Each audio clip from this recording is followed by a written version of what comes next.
Hello. We are back. Old OBS decided it didn't want to do what it's supposed to do, but we are back. It's good to be back. Been a while since we've done a voiceover audition live stream, and that is what we do on this live stream. Since the audio was jacking up a little bit earlier, we're going to introduce ourselves again. Howdy, howdy. Jimmy Moreland here from Veteran Audio. I do voice acting, I do audiobook narration, and I do music production. On this channel, though, we focus on doing auditions, live, real auditions that people are actually offering us money to do right here on the show. And we're going to be doing it on the big two pay-to-play voice casting websites. That's voices.com and voice123.com. And then if we've got time, we'll head over to ACX, the Audiobook Creation Exchange, and we will do some audiobook auditions. However, you may have noticed, longtime viewers may have noticed that we took a little bit of a hiatus on doing the stream. And part of that is because we were damned busy with doing music work. I played 45 gigs this tourist season up here in beautiful Mid-Coast, Maine. So it's been a busy music production season, if you will. And I've been up to my neck in audiobook work. So trying to find space to do the voiceover work on the stream has been tough. But that doesn't mean we haven't been doing it. We've been doing the voiceover work. And in fact, we did do something that we said we wouldn't do. We said we were done with Voice123. However, I decided, let's give it another year. And if we're going to give it another year, we're going to give it the best shot that we can give it, which means we bumped up our membership to the highest possible tier. And boy, have we seen a difference. So we're excited to get in to all those websites today and see what's going on. And on that note, we're going to take a look. This is what we're going to be seeing today. Let me make sure that when I make this transition, we don't lose audio. Let's make sure here. 1, 2, 1, 2. We've got that audio and we've got that. That should be good to go. Okay. We should be good to go. Let's take a look here. I do have chat up, by the way. If you have any questions about what we're doing today, then please, by all means, drop me a message and I hopefully will see it in my peripheral. But if not, just be patient. I'll get to you eventually. Let's take a look at what we're going to be seeing. Over here on the left, we've got Pro Tools. Over here on the right, we've got our websites with all of our lovely auditions. Now, just for information here, we've got 47 jobs awaiting our attention on voices.com. And on Voice123, we've got 44 jobs. That does not mean that we are doing 93 auditions today. We'd be here forever. But the biggest thing is that a lot of these auditions have been sitting for a while because I've been busy doing other stuff this week. So a lot of these auditions have been sitting for not just hours, but some of them for days. So a lot of these auditions are expired, if you will. They've been around. Lots of other people have had a crack at it. And basically, there's just no way that the client is ever going to get around to listening to our audition. So there's no way we're going to get hired. But jumping in, we are going to start on voices.com because these tend to be more, it's more important on Voices that you are quick with your auditions. You get to it, you audition right away. You cannot be spending hours and hours perfecting your audition. You're going to get left in the dust by everyone else who's way faster. So let's take a look here. Looking for a Hollywood trailer voice-esque. That's not how you use that. Deeper voice, serious tone, building into the story. This text doesn't really say, well, whatever. We're going to give him, we're not going to, someone we don't do on the channel here, we don't do a lot of deep pre-reading. We try to read cold or as close to cold as we can. If you completely pre-read the script and I could print it out and mark it up and make little marks for emphasize this word, stretch this word. Not going to do that. A, there's no time, and B, reading a script cold gives you the opportunity to be surprised by the script. So let's give ourselves that opportunity here because you only get one chance to be surprised. Let's try it. Together, we have reached incredible milestones in the treatment of heart failure. Together, we have pushed the boundaries of heart failure. It's a little, they want, you have to balance what's written with what the specs claim to be asking for. So we're gonna try to find that balance here because this is a little wonky. Together, we have reached incredible milestones in the treatment of heart failure. Together, we have pushed the boundaries of heart failure management and changed the trajectory of heart failure progression. That's a tough little. And changed the trajectory of heart failure progression. Because of you, people with heart failure are living longer. And because of you, new standards have been set for how heart failure patients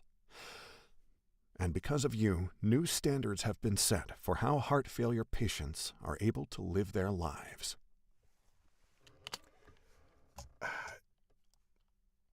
Some scripts they're just funny, you know, like they claim to be looking for like movie theater or movie trailer, but that's just not how the copy's written. So like I can try to give them what they've asked for, but they haven't given me the material to work with that's going to give me that. So we did not do punch and roll on this edit, which means we're going to have to actually kind of listen to it as we go. Can you actually hear that?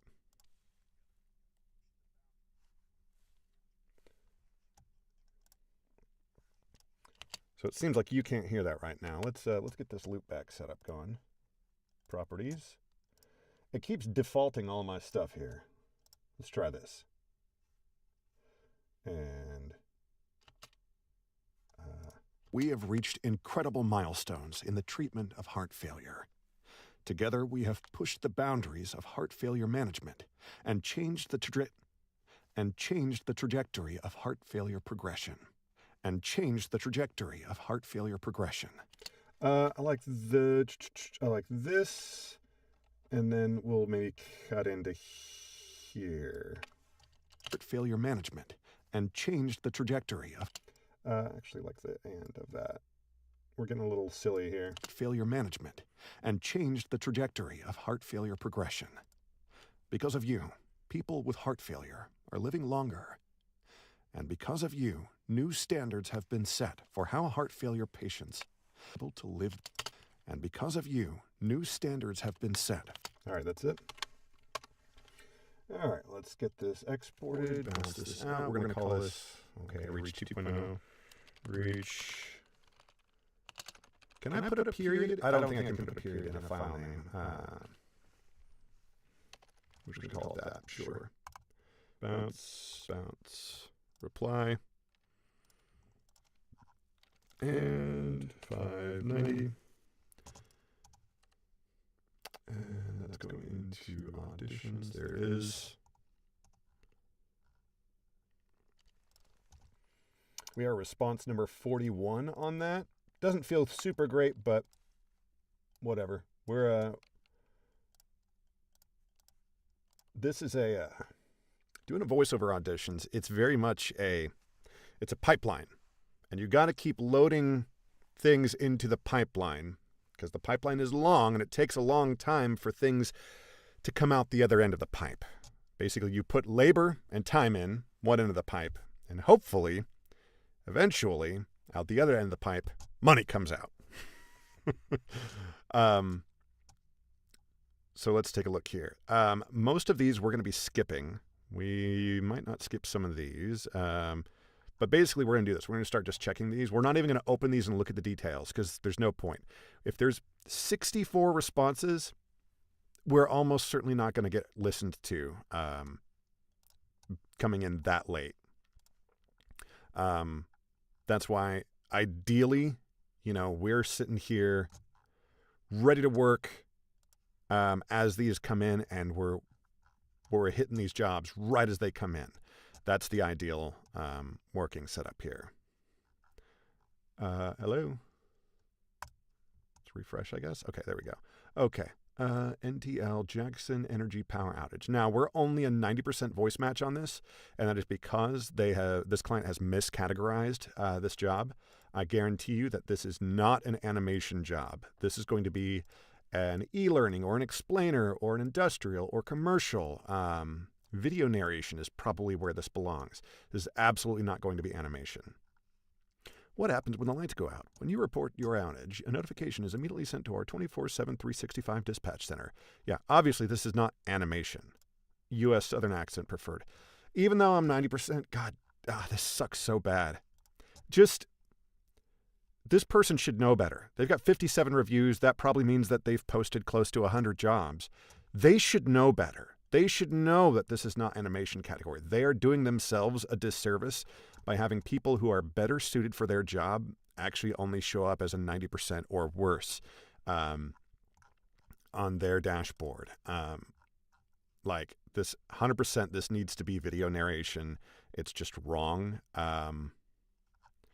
This is the kind of work that I do just day in. This is absolutely in my wheelhouse. I absolutely should be a 100% match for this, but the client has incorrectly categorized their work. So that's a real bummer.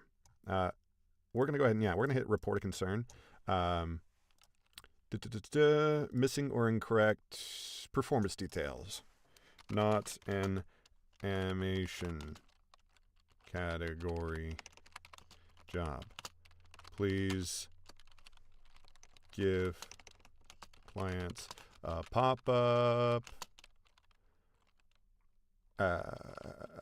when they select animation.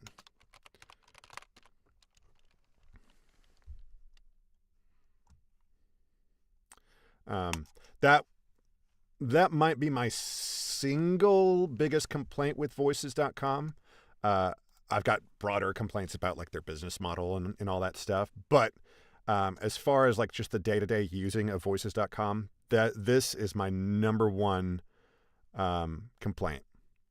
And it's my number one complaint because it's such an easy fix. This is so stupid that every day I see several of these jobs that are categorized as animation, but they're not.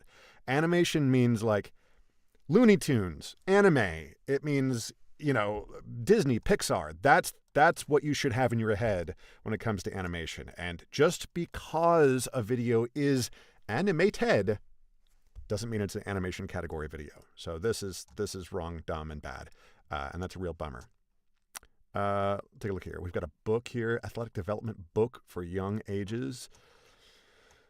Oh, are we going to have to bring up the audiobook? Let's bring it up. So let's take a look here. Audiobook budgeting. Let's look at our rate calculator. Rate calculator. Here we go. Okay, let's put this right here. Let's take a look at this. Word count, 63,601. We love a precise word count. So that gives us the estimated project length. Budget. Let's assume the very, very top end of the budget. But you got to remember, this is voices.com, and Voices takes 20% off the top. So even if we get $1,000, we're actually only going to get $800. So we'll give them the benefit of the doubt and assume the full budget, $800. That comes out to $117 per finished hour. And you might think, oh man, $117 per finished hour, that's great. Hold on.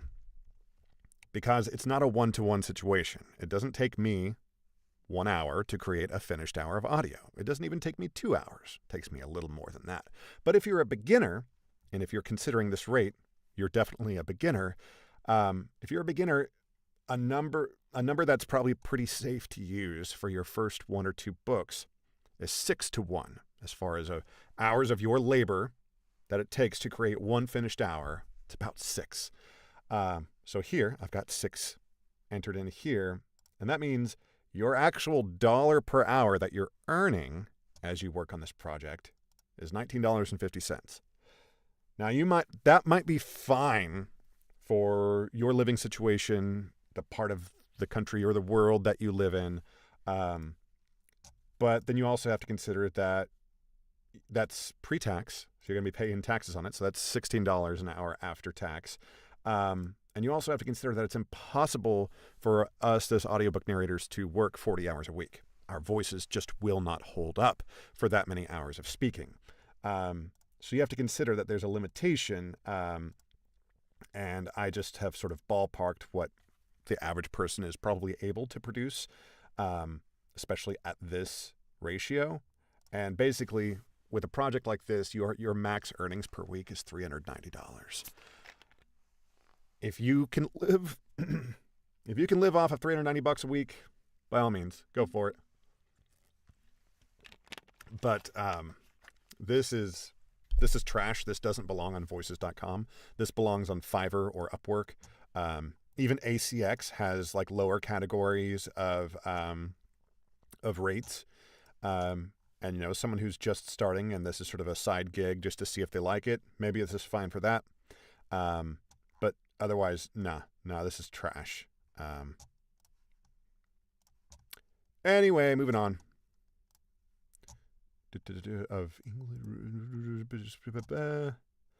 I'm not competing with 30 people for $70. 80% of $70, to be clear. We're going to be archiving almost all of these. Likewise, we got a really low budget here. Spec, I'm not going to download a doc. Sorry, not for that much money. Elden Ring re-recording. This one's been reported by other people, and we're trying to match a spec, and we're like, bro, nah. And it's animation category. There's a video games category on Voices, and they still selected animation. Just wild. The problems people have with navigating a pretty simple website interface. Okay, video animation for a hospital. Already 77 responses. Like here, 132 responses. No, we're not going to do that. Chances are we're going to be archiving the rest of these. I think we're going to have more luck over on Voice123, but we still do want to do a little bit of housekeeping here and get rid of everything here that we've already done. We'll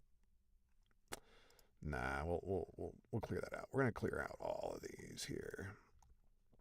Oops, that's super annoying. Come down to the bottom here. Yeah, so this little badge here, worked together previously.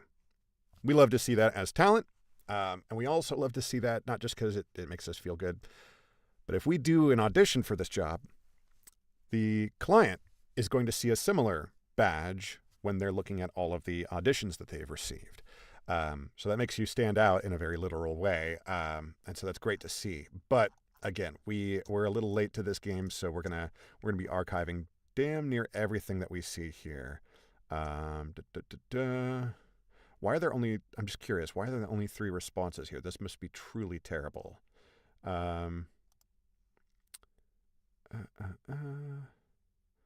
This must be like what? Okay, this seems like some AI generated BS. I can see why no one wants to do that. All right. Looks like we're probably done here. These are all pretty old. You know, it's a bummer that video games in particular seem to be. What is this about? Recast. Please read description. Oh my God. You have to fill out a Google form. The auditioning app? How is this? Oh, man, I was going to say, how is this within the terms of, like, God. No wonder so few people have auditioned for that. Like, ain't nobody going to go through all that crap just to audition for your one stupid job. Like, give me a break. Like, why? I'm not going to download your app to audition. Are you kidding me? Okay. Moving on to Voice123. Now, really important and something I highly recommend if you're going to be doing this. A, have regular hours and keep them. I obviously have been bad about this because I've got a bunch of auditions that have grown stale, but I've been busy doing other stuff. But getting back on a track, I'll have my set sort of office hours, and I'll be here. And as these jobs come in, you want to do them right away, especially if they're from voices.com, because being early, being first is so, so important. To that end, I have a little email sort of checker widget or extension here within Chrome. The particular one I have is called Checker Plus for Gmail. I'm not paid to say that, but that is one option. Get yourself just something so that when you get an email, you know, I suppose you can have it to where your phone gives you a little, but I don't recommend having your phone be the way that you get that notification, because then you'll probably get interrupted while you're doing actual recordings and stuff. So having something in your browser, something on the screen that you're viewing as you do your voiceover work, that'll give you a little notification. Hey, an email just came in. This lets me see like a small little preview of each email as it comes in. So if it's from voices.com, I can quickly address that and hopefully be first or very close to first when those jobs roll in. Voice123, it's less important that you're super quick. You still need to be timely, but not like super rapid with your responses because of the way jobs get disseminated on Voice123. Now that I am the very top tier of the publicly available tiers, there's one higher tier, but that's like invite only, and I think there are only 50 voice talent, and people sit on a waiting list for that tier for years. There have been people who are like, I've been on this waiting list for like 5 years or whatever. And even when a waiting list slot opens up, it's like $5,000 per year to be a part of that tier. But being a part of that tier, I think it probably pays for itself pretty quickly because of just how much preferential treatment you get. But now I'm in the top publicly available tier, and I can notice a difference. There really is a big difference in the quality of the jobs that I see and how quickly I see them. So let's take a look. We're going to go ahead and refresh to make sure all these numbers are current. Nepo baby, 30s. A political. We might have to do a little bit of... Okay, this is probably... Yeah, this is... Okay. Politicals, it's really important that you pick a side. Hopefully you already are engaged and you know what your side is.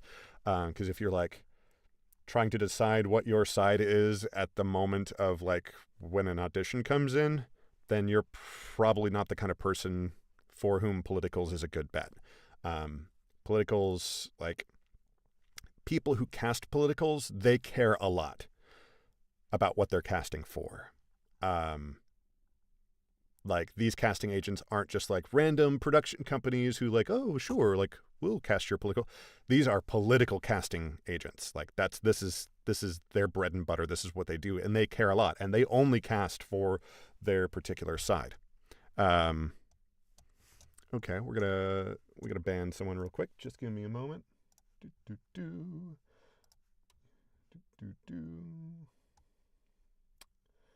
Where? Okay, let's... Cool. So, and then can we please... Okay.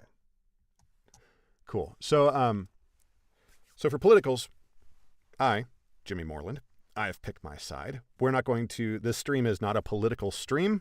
We're not going to discuss the merits of one side versus the other or what have you. Suffice it to say that this is an ad that does align with me, at least just on just a glance at this. It may very well be silly and over the top, but hopefully we can all be professionals here and just appreciate this for the art that it is, and learn something, whether we agree with the content or not. All right. So this is a negative ad. We are... And most commonly, the most common like word to describe an emotion that you should be feeling as the voiceover talent when it comes to negative ads is disgust. So we're going to try to embody that. Oh, we're disgusted with this guy. So let's do it. Republican Nepo baby Brad Benton thinks he's owned his Ode. Republican Nepo baby Brad Benton thinks he's owed his father's state Senate seat. And like his father, baby Benton is a MAGA extremist. Instead of standing up for conservative values and Clark County families, Benton is throwing temper tantrums over partisan culture wars.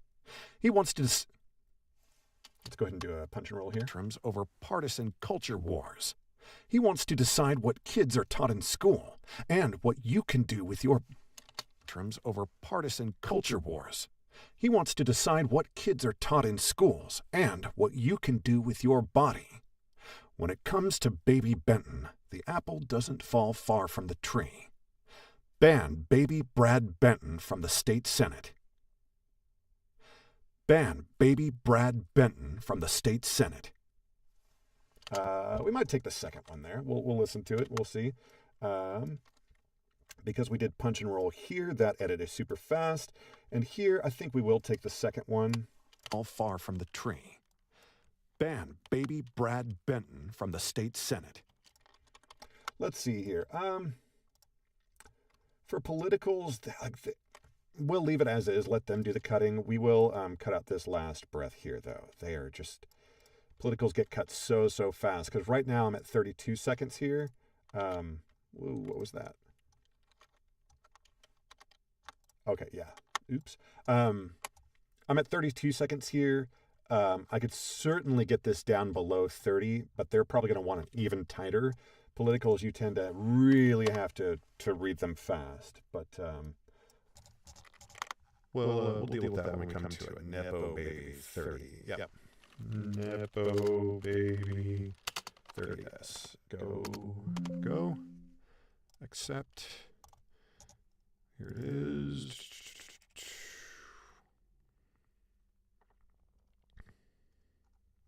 We're just going to submit that as is. Go.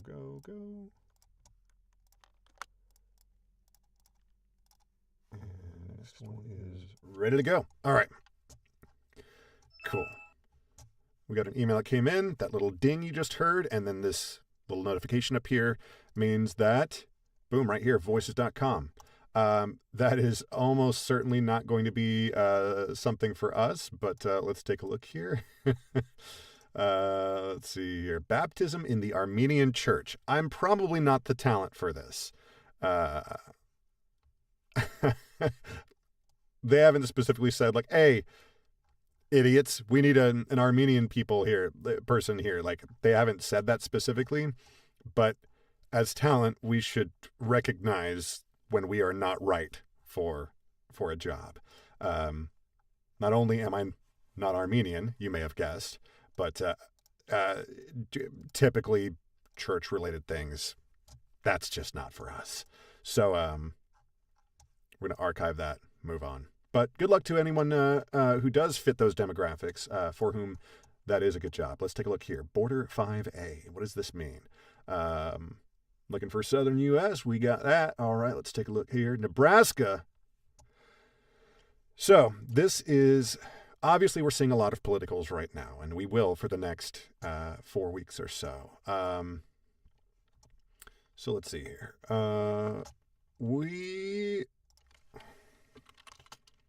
Dan Osborne, Nebraska. Looks. I've looked this guy up. Have I already read something for him? Oh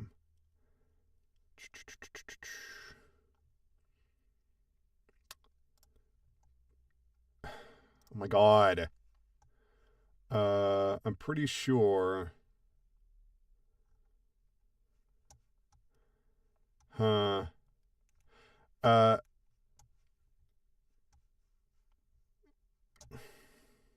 Now, is he actually running as an independent? I think that's what this guy's deal is. I think he's running as an independent. He's running against a Republican.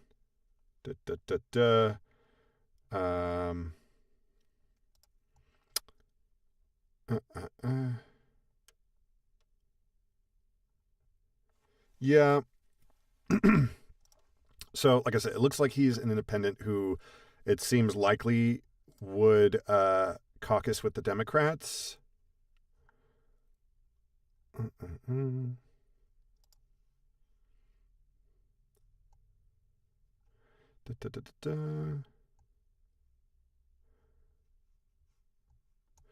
Yeah. So it is important, like I said, that you pick a side and that you've got to be careful about the choices that you make. Now, I feel comfortable just based on everything that I've read, and obviously some of those links were purple, which means I've looked up Dan Osborne before. I feel comfortable reading something for Mr. Osborne. So let's take a look here. 12 years ago, Deb Fisher ran for Senate. All right. This is, it's not a full-on negative. It's more of a comparative. So we're not going to go full-on disgust with this. It's more disappointment. And there is an emotion flip built into the script because we're going to come to the solution. Like, this is a problem. Deb Fisher is a problem. Solution. Dan Osborne, independent for U.S. Senate. Like, that's the solution. So there's an emotional change within this short 30-second script here. So we're going to try to emote that, make that come across as well as we can. So let's give it a shot. 12 years ago, Deb Fisher ran for Senate, promising term limits for career politicians and a solution to our border crisis. Since then, Fisher's made zero progress. Instead, she became a millionaire. This November, let's retire Deb Fisher. Vote Dan Osborne, independent. Vote Dan Osborne, independent for U.S. Vote Dan Osborne, independent for U.S. Senate. So that is more of a straight read. They did say they want something more southern or rural. Now, Kansas it's not a straight up southern accent. Like, I don't think I can get away with just doing my Texas accent and it's fine. Instead, she became a millionaire. This November, let's retire Deb Fisher. Vote Dan Osborne, independent for U.S. Senate. Let's give it to him though. Independent for U.S. Senate. 12 years ago, Deb Fisher ran for Senate, promising term limits for career politicians and a solution to our border crisis. Since then, Fisher's made zero progress. Instead, she became a millionaire. This November, let's retire Deb Fisher. Vote Dan Osborne, independent for U.S. Senate. We're going to say that's good to go. Drag that to the beginning here, paste that in there, come back to here. And we're not even going to listen to that. Ain't no reason to agonize over something that we may or may not be right for anyway. Do it quick, get it in, get it out. All right, border 5A, border 5A is what we're calling it. Get that out. Turn that off so I'm not echoing anymore. Accept the invite. Drop this in here. And we'll put an extra note here. I've given you 2 reads. The first with my native Texan. More clean. There we go. And we have to remember for the next job that we submit to delete that little note because that's how Voice123 works. Basically, there's one sort of perpetual note that updates every time you change it, and it sort of continues on to the next thing. And so you just sort of are continuously updating and changing the same note. So if you want to have a bunch of template responses like you can have on voices.com, on Voice123, you'll need to have like a text document that you open up and go like, oh, this is my generic response for audiobook jobs. This is my response for animation jobs. This is my response for whatever. And that's how you'll do that. Let's take a look here. Identified. Cold sucks, warm winds. Should sound Ron Livingston from Office Space. Okay. 2000? Really? It's 1 year of usage. Paid on the digital, paid on social, over the air. OTT is over the air. No, it's not. Wait, OTT plus Reels for social. So if this is all digital, then I kind of don't care about usage. Usage, you really just care about broadcast, radio or television. That's the only place where you're really going to find yourself getting conflicted out of jobs. So really a big part of your compensation is based on opportunity cost. Let's take a look here. Cold calls, cold emails, cold outreach of any kind. It gives All right, Ron Livingston. That's a good reference. Let's take a look here. Cold calls, cold emails, cold outreach of any kind. Sometimes I like to physically sort of just do something like this. Just your physical posture can change your delivery here. So let's do this. Cold calls, cold emails, cold outreach of any kind. It gives prospects cold feet, which gets you the cold shoulder. Nah. Cold calls, cold emails, cold outreach of any kind. It gives prospects cold feet, which gets you the cold shoulder. Meet Identified. Our platform lets you build lists of your ideal prospects and see your warmest intro path to each of them. Warm intros. Let's get this second paragraph better. Which gets you the cold shoulder. Meet Identified. Our platform lets you build lists of your ideal prospects and see your warmest intro path to each of them. Warm intros lead to warm greetings, warm conversations, warm handshakes, and eventually warm relationships. And if you're a financial advisor building your client list, and eventually warm relationships. And if you're a financial advisor building your client, why can't I say client eventually list? Warm relationships. And eventually warm relationships. And if you're a financial advisor building your client list, you know relationships are everything. Find more warmer leads with Identified. You know relationships are everything. Find more warmer leads with Identified, because warm wins. You know relationships are everything. Find more warmer leads with Identified, because warm wins. Okay. Go. Yikes, lots of croaky, creaky mouth noises here. There we go. All right. Bounce this out. Identified. I'm hoping I'm saying that right. Identified. Oops. There we go. Accept. Respond. There it is. We're going to hit that. We're going to delete that note. And submit. Boom, boom, boom, boom. Come on, come on, come on.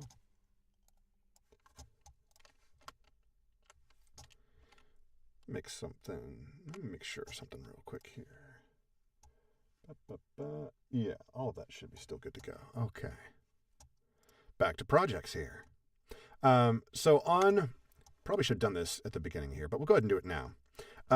There are certain kinds of jobs that on Voice123 for me are automatic, like absolutely not even going to look at the details. Number one thing is looking for a quote. You zoom in a little bit here so you can see this. Looking for a quote. This is the dumbest. I talked about my single biggest simple to fix complaint on voices.com. This is my single biggest simple to fix complaint on Voice123. Looking for a quote. I don't understand the thought process behind allowing clients just to go looking for a quote. Voice123, we as talent live and die by the algorithm. And the way you do better in the algorithm is getting hired, of course, but also by potential clients liking your audition, giving you a thumbs up.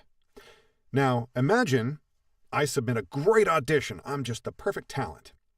But my quote is too high.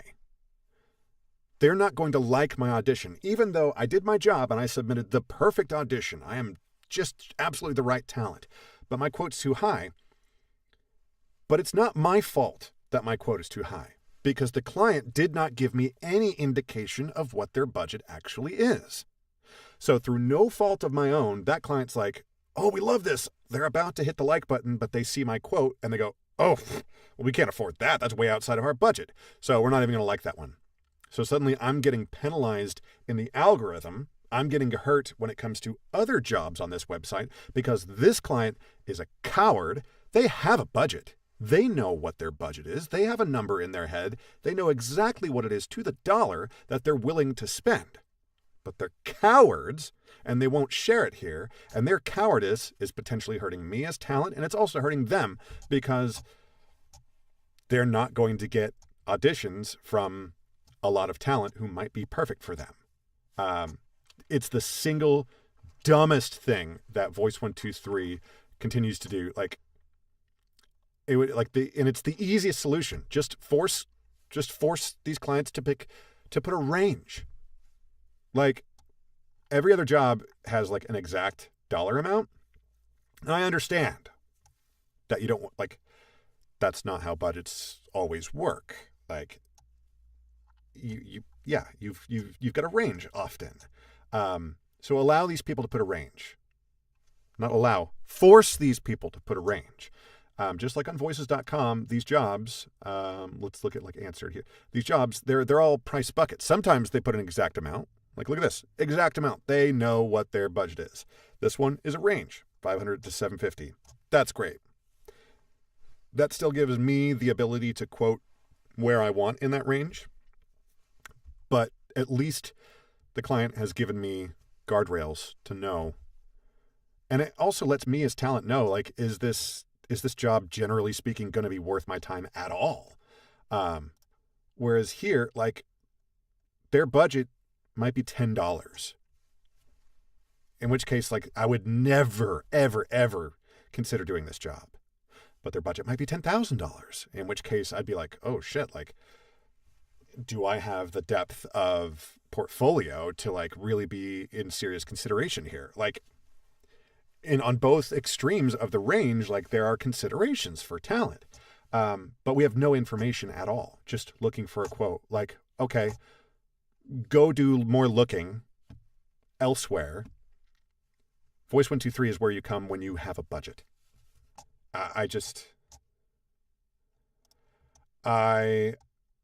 You know what? I've got an email in my inbox right now from Voice123 asking me to do a survey. Like, oh, would you recommend Voice123 to a friend?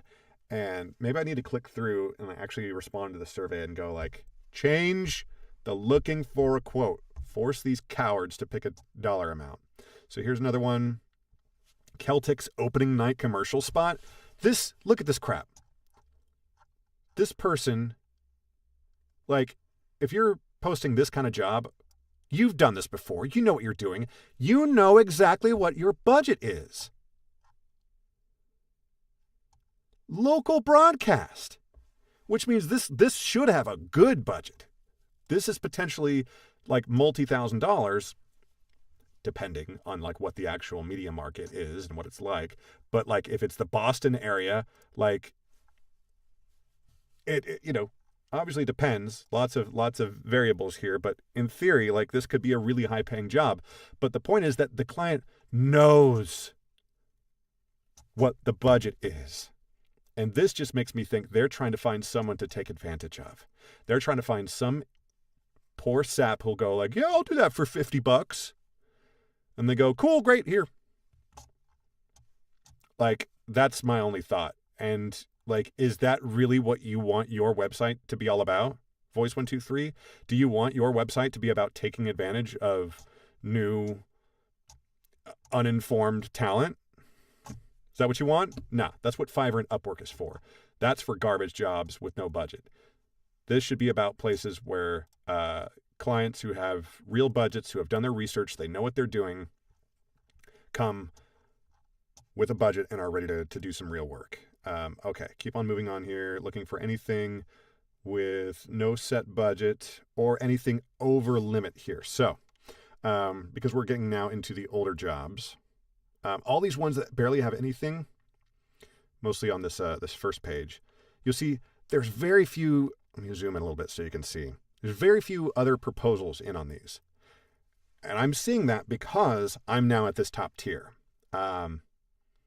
Basically, this border 4D thing, like, people are going to audition for that. But right now, since it only sent I only got these an hour ago. Ain't nobody else has had a chance to get a look at these.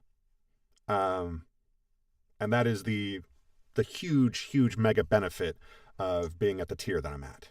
When I was at the lower payment tier, I wouldn't have seen this job for several more hours, and so a lot of other people would have had a crack at this. But then you get stuff like this, but because of the budget, like anyone who does see it is doing it. Let's take a look at this, even though it's over. This is definitely not for me. Basically, anything sports related isn't going to be for me anyway. But let's take a look at this one.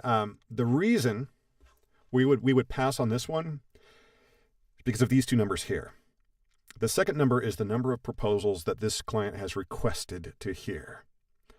The first number is how many they have received so far. So they have received more proposals than they've asked for. I'm not sure exactly how it works on the client end. I don't know if they have to pay money to listen to anything beyond. I don't know, but generally I'm just inclined to take the client at their word when they say we only want to hear 30. Okay, I don't want to be number 31.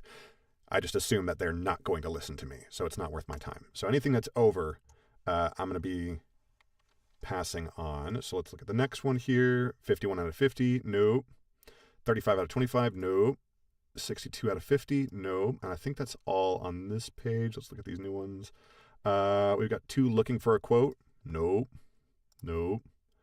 51 out of 50, nope. And is there any on page 3? Okay, we've got page 3 here, 45 out of 50, and it's looking for a quote. Nope. This one I know I'm not going to do, not only because it's over, but because, you see, this custom audition. Every other one of these says custom audition. This one, however, they're not looking for a custom audition.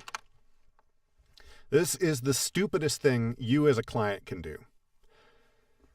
The whole point of voices.com and Voice123 is you can hear potential talent say the words that are actually going to be in your project so that you can make a decision based on the best possible information, which is the actual words that you need them to say. And there are deeper readers. We won't go too deep into it, but basically a part of voices.com and Voice123 is that this setup, having the fast-paced audition turnaround process, is in itself, it's a barrier to entry for talent. Basically, if I'm not able to see your audition post, if I'm not able to receive it, record it, edit, and export it to you, if I'm not able to do that within 10 minutes of receipt, then I'm not a professional. That's it. If you go, I've got this audition, I'm going to need a few hours, I have to go to my buddy's house who has a booth, and I'll record it there. You're not a professional. I have to go into this paid studio, and I'll do it there. You're not a professional in 2024. Maybe if you are working at, the mega high echelon elite realms, or if you're working in 1990, sure, a lot of professionals used to work that way. In 2024, nah, you have to have a home studio. You have to know how to operate it. You have to be able to turn around a script in minutes. And that's not to say, once you book a job, the turnaround is not like that, for the most part. Politicals and certain things like that do tend to be a pretty fast turnaround. But generally, when you book a job, you're there. If they want a directed session, that stuff's going to book days out in advance usually. And if they don't care for a directed session, they're fine with getting it usually the next day or even beyond. Even still, you try to impress by delivering same day if you can. But if you can't ever, if delivering same day is just something with your work-life balance, your recording booth situation, whatever it is, if you are unable to quickly deliver clean, professional-sounding audio, then you are not a professional. And when you, as a client, you come to this website and you go, I don't need a custom audition, I'll just hear demos, then you are depriving yourself of the opportunity to hear talent reading your script which is useful for making a decision, but you're also depriving yourself of the ability to weed out all of those unprofessional talent who aren't able to turn around your script professionally in a reasonable time frame. Because what you'll get instead, because what this client is requesting basically is, no, send me related samples. So that means people who have paid thousands of dollars to go to some scammy ass demo farm where, oh, like, come, we'll give you an hour of coaching and then you'll cut your voiceover demo and you'll be well on your way to being a voiceover millionaire. So, okay, that person comes away with a demo. Maybe it sounds great. That's what this person's going to get. They're going to get those demos. The problem is, let's say that they book that person. That person doesn't have the equipment, doesn't have the space, doesn't have all of the soft tools either to actually execute at the level of the sound that's present in their demo. If you go to a professional recording space and cut a demo, but you don't have a professional recording space in your home, then that's false advertising as far as I'm concerned. And so this person is begging to get scammed. Basically, this just reeks of unprofessional, inexperienced, but they've got 72 projects. But I don't understand this. How can you? I don't understand people. Good luck, I guess. Basically, I never want to work for a client who's making decisions like that. It's just dumb. Like, you just save yourself a whole lot of headache. And when you start interact, I know when you're first starting, like, you're hungry for work and I'm just trying to build my portfolio, so I'll do the horrible jobs. Like, the quicker you can get out of that mindset and go like, look, this or that, whatever your red lines are, just like save yourself a lot of headache by just learning how to identify problematic, just annoying clients. It's just, sometimes it might be worth it, but usually it's not going to be worth it. These jobs are full, so let's get rid of these jobs. Full, please go. Okay, so now we've got 23 jobs remaining that are potentially good to go for us. So let's go all the way back and look at the newest first. All right, border 4D. What does this mean? Let's zoom back out. Here we go. Male, tough guy, cocky, emphatic, no nonsense, hardline, blue collar. Okay, sure. Oh, this is the same guy. Dan Osborne, right? Dan Osborne. Sure, let's give Dan Osborne another one. Now, they're talking blue collar, but they're not talking Southern. The real difference between Deb Fisher and Dan Osborne? Easy. Fisher's bought and paid for by special interests and corporations. Osborne's not. Take the border, for example. If we want to secure the border, we need a working man. Not a working man. Don't want to emphasize man, because that will sound sexist. Take the border, for example. If we want to secure the border, we need a working man to get the job done.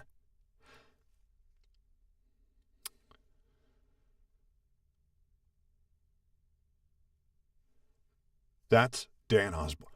That's Dan Osborne. That's Dan Osborne. Okay.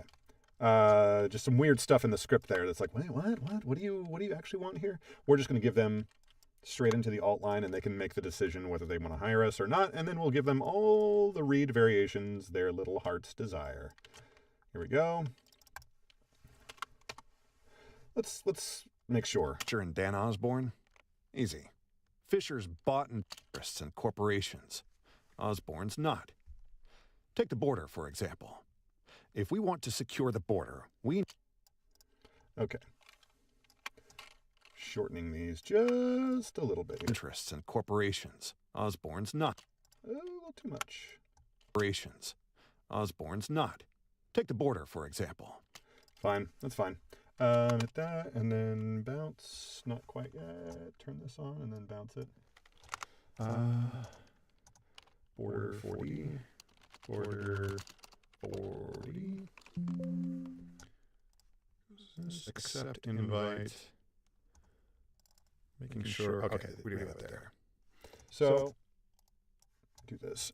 So, in your sort of like standard template response, you'll come to figure out what works for you and what doesn't, or what have you. Oh God, actually, you know what? This does say specifically Southern U.S. Maybe we're going to give this another read. We'll just poke it on the end there, and we'll edit it in. So, here we go. Did I close it already? I did. Okay. Back up to this. That's Dan Osborne. The real difference between Deb Fisher and Dan Osborne? Easy. Fisher's bought and paid for by special interests and corporations. Osborne's not. Take the border, for example. If we want to secure the border, we need a working man to get the job done. That's Dan Osborne. That's Dan Osborne. Give him the second one there. Here we go. Bring this all the way to the beginning. Paste there. Odd. Take the border, for example.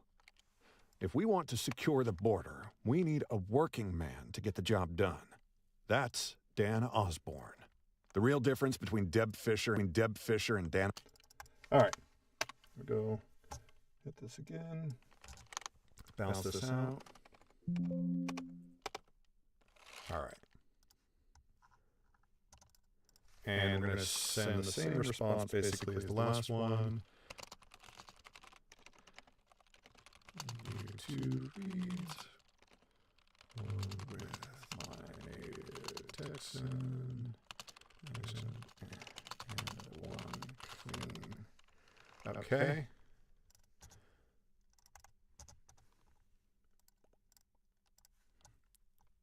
And submit. There we go. You don't always have to give 2 reads. If it's a really short bit of copy, I will tend to give 2 reads, especially if there are like multiple interpretations. We've got another Osborne thing. So we'll see how it goes. But if it's a longer piece of copy, let's take here. We've got more Osborne here. If it's a longer piece of copy, first of all, stop at 50 seconds to 1 minute. But at that point, you don't need to give 2 reads. Just give them the 1 read, and you're good to go. Okay.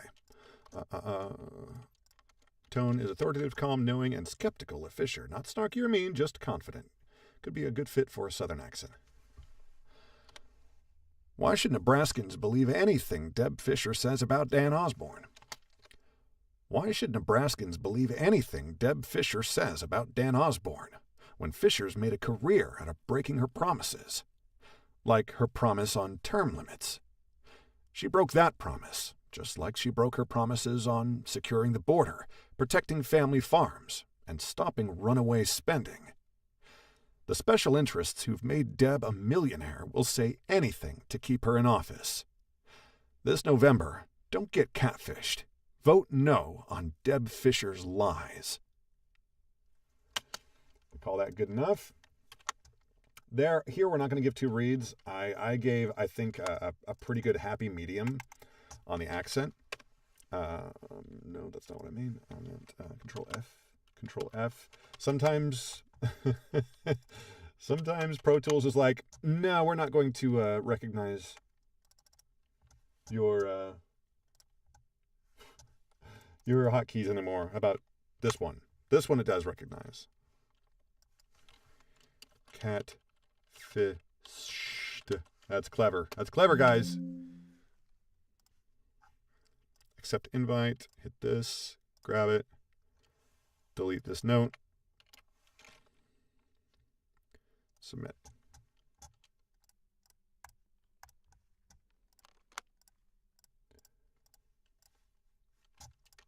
And Back to projects.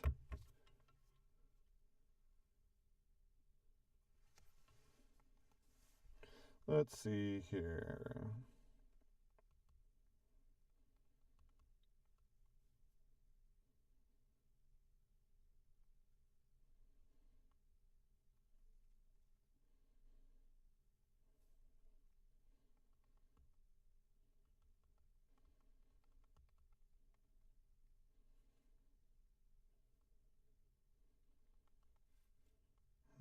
Strange. Okay. Back to it. Cavities treatment. Let's go. What? All right. 0 proposals in so far. 70. Pretty low budget, but let's just take a look at it, because for better or for worse, on Voice123, you always have to think like, yeah, it's a low budget, but if I get it, I'm not interested in $75. I don't really care about $75. I care about getting a boost in the algorithm. Simple. This is really straightforward e-learning. So why not? Always good practice. Cavities aren't just a painful inconvenience that you can hope will just go away. Cavities aren't just a painful inconvenience that you can hope will just go away. They require a specific treatment that repairs the damage and puts an end to the pain. The most common treatment for moderate to severe cavities are fillings, which your dental professional drills into the affected tooth, removes the decayed material, and inserts a... Just a little awkward there. Moderate to severe cavities are fillings, which your dental professional drills into the affected tooth, removes the decayed material, and inserts a filling. For more extreme cases of tooth decay, your dental professional might put in crowns, where they salvage what's left of the tooth. Your dental professional might put in crowns, where they salvage what's left of the tooth. Your dental professional might put in crowns, where they salvage what's left of the tooth, repair it, and cover it with a crown. When the damage from a cavity, repair it and cover it with a crown. When the damage from a cavity is even more serious, your dental professional may suggest a root canal, where they remove the damaged nerve and its surrounding blood vessel. Professional may suggest a root canal, where they remove the damaged nerve and its surrounding blood vessel. Professional may suggest a root canal, where they remove the damaged nerve and its surrounding blood vessel tissue and fill the area with a sealant, and in most cases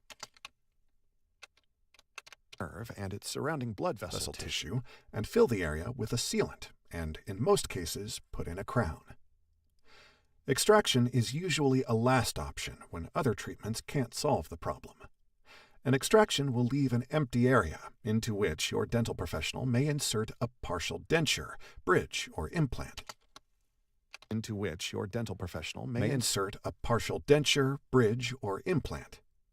Luckily, there are ways to help avoid cavities. Proper dental hygiene of flossing and brushing daily, along with visiting your dentist regularly, will help prevent cavities from forming. Okay. Kind of long. I read more than I normally would, but I just thought it might be a little awkward to stop reading with like one sentence left to go. So we went ahead and read the whole damn thing. I did punch and roll recording, which is where you can I stopped when I made a mistake, I backed up, and when I started recording, you could hear a couple of seconds of the previous take, and then I started talking along with it, and then rolling right into the new take. That's called punch and roll recording. Oops. God dang it. All right. Thank you. And we're calling this short cavities treatment. Punch and roll recording. It's not absolutely necessary for you to learn punch and roll recording if you are I don't even see how long the total. Okay, 60 seconds. Okay. It's not absolutely necessary to learn if you are just doing this sort of short form commercial voiceover recording like we're doing here today. But if you do anything longer form, which means audiobooks for sure, but even e-learning can tend to be, you're doing a 20-minute module here, a 20-minute module there. Those longer form recordings, you absolutely want to get proficient at doing punch and roll recording. Doing long roll or dog clicker, or there's multiple sort of ways to do it and ways to describe it. It's fine for shorter things, but man, you'll be so much faster at the long form stuff, and it'll make the short form stuff go faster as well. But it really adds up when you start doing hours and hours and hours of work on an audiobook or something like that. So let's see. Okay. This seems good. Again, we got a low budget. $150, sure.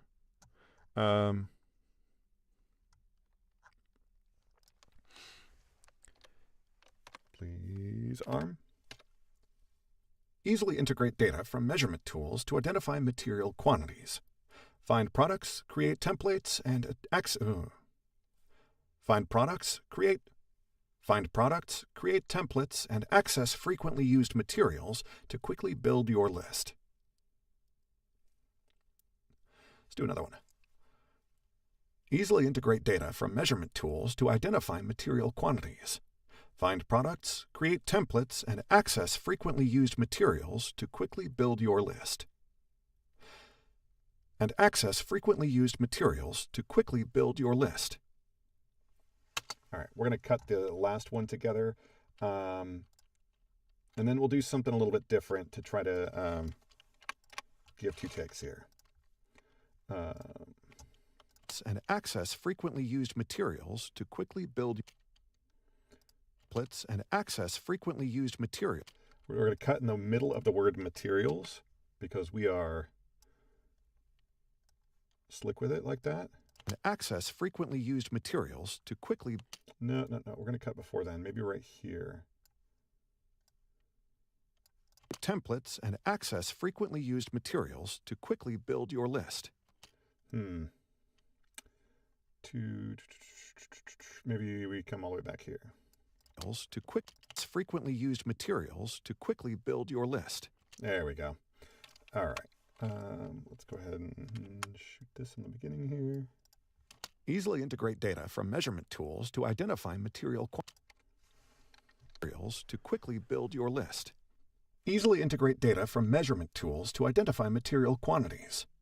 Find products, create materials to quickly build your list. Easily integrate data from measurement tools to identify material quantities. Find products, create templates, and access frequently used materials to quickly build your list. Let's read the whole thing again. This sucks. Quickly build your list. Hey, Larry, what's going on, brother? It's been a while, man. Yeah, I've been hella busy, dude. It's good to see you back. Materials to quickly build your list. Easily integrate data from measurement tools to identify material quantities. Find products, create templates, and access frequently used materials to quickly build your list. All right, that's the one that's going to go first there. And then there we go there. And let's put one at the end. Grab everything. Active, bounce this out. This is... Sure, we're going to call it app for roofing products. App for roofing products. Accept this.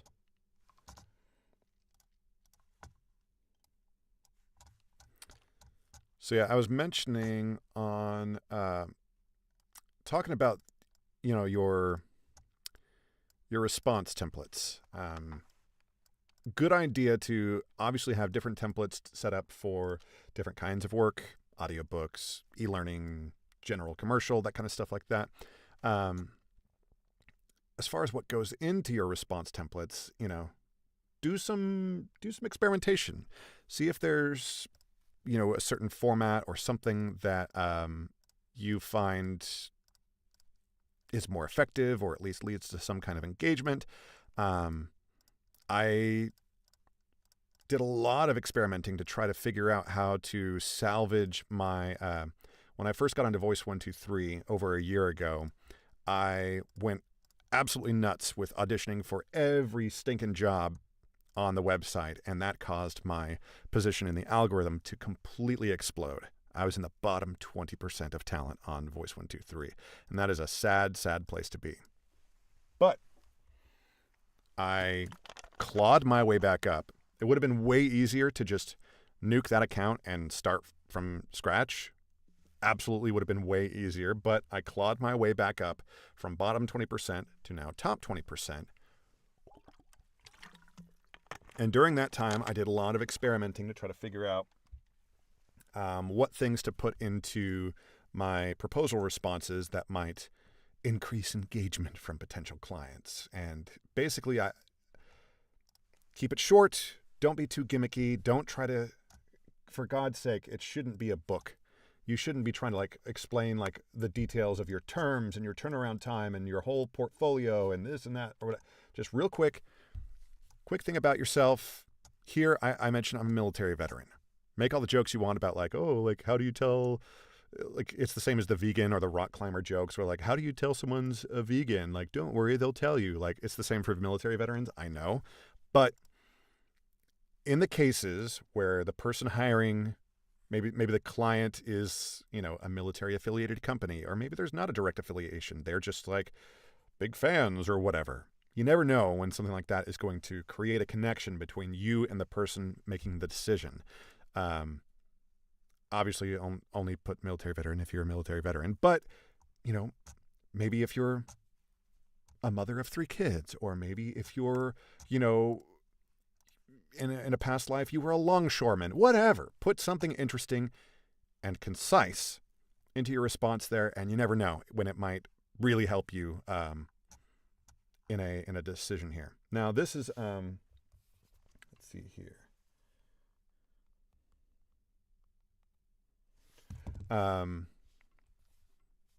Let's see here. Now, this is probably not for us. This is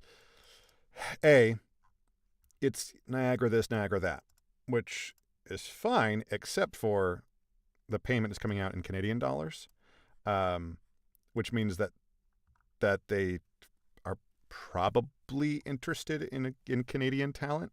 They haven't come out and said it outright anywhere.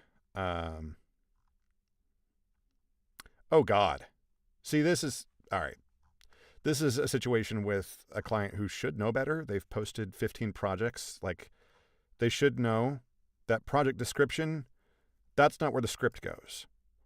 This is the script.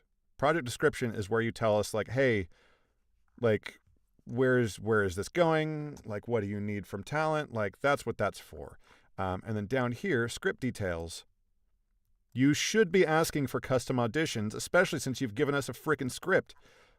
This person's just an idiot. I'm sorry. Sorry. Feel bad. Feels bad, man. Feels very bad. Especially since, okay. We got to do something real quick, which is something that we used to be really, really good about doing. So sorry if any of our friends from Voice123 are watching, but we're going to do it now. Okay. Wow. Why are we seeing this? Wow. Okay. Okay. This is bad. Okay. So it used to be, wow. Okay. We're going to just have to have a chat with our friends at Voice123. It used to be that it was extremely rare that any client's first and last name would show up. It was so incredibly rare. Because you could just post jobs with client number, and it was a string of 10 numbers. So everything was pretty well anonymized. But now every single one of these jobs has the client's full name. Now, that might be a fake name. We don't know. We would assume that if the person was really interested in being anonymous, they would put in a fake name. But we're just going to have to say hey, let's see.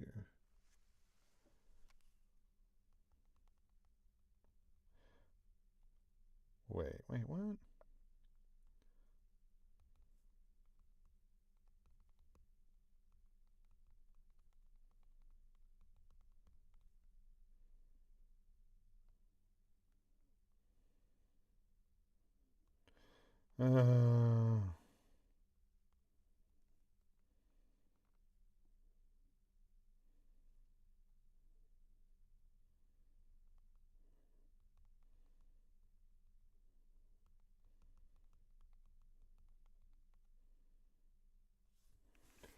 Okay. So, yeah, in the past, I've had some emails with Voice123. They've asked me specifically to not show clients' first and last names, but it used to be extremely rare that clients' first and last names would be shown. So what I would do is I would come to this full camera view, and I would check each one to make sure, like, oh, this one, the rare, like 1 out of seriously 50.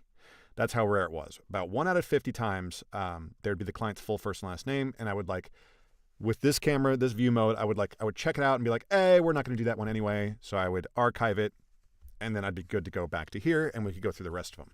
But now that every single one of these has the client's first and last name, like for some reason, Voice123 has decided to make that change, I'm going to have a chat with them about, like, what to do about that, because that is, I feel that that's an unrealistic request on me as a content creator to, like, figure out a way, like, when I click a job, like, this shows up. Poor Toby Letty here, like, their name just shows up when I try to look at this job. There's no way, like, I'm not going to create, like, a mask for just this portion of, like, I'm not going to do that. So this, as far as I'm concerned, like, this is on Voice123, like, nah, I'm not going to do that. So let's keep going here. We got some training videos here. Okay, we got some, yeah, this is totally in my wheelhouse here. $150 is fine. Let's go ahead and read this.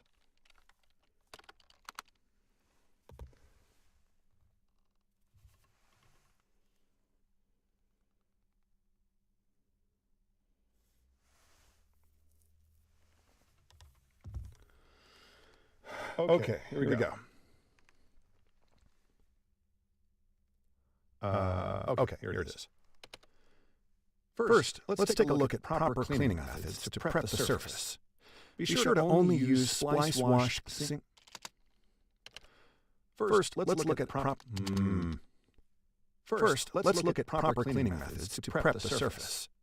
Be sure to use all. My brain ain't working. My brain-to-mouth connection is off, man. All right.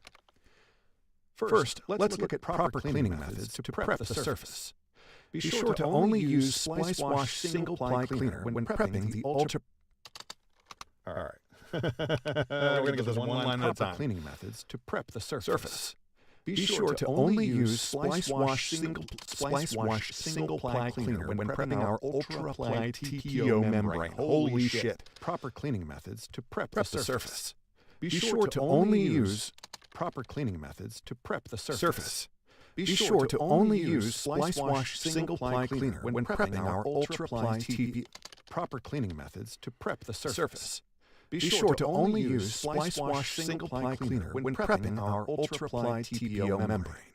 Using the wrong cleaner can cause the membrane to overheat, making it difficult to weld.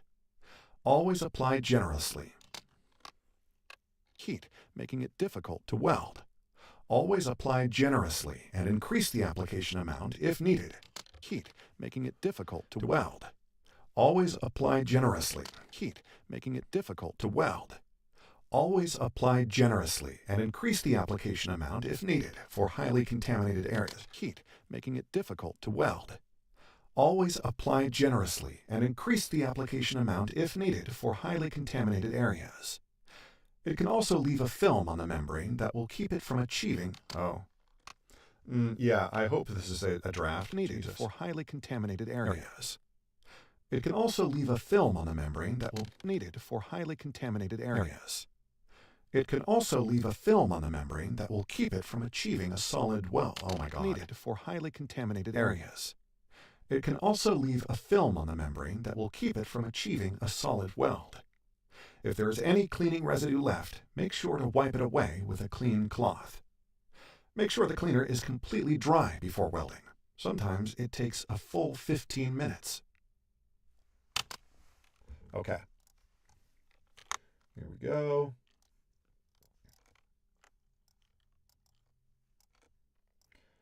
Very quick edit here.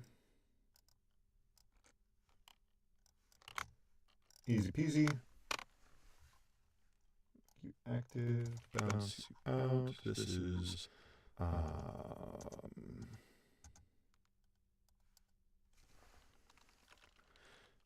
ultra ply. Sure. Accept the invite. Here we go. Ultra ply.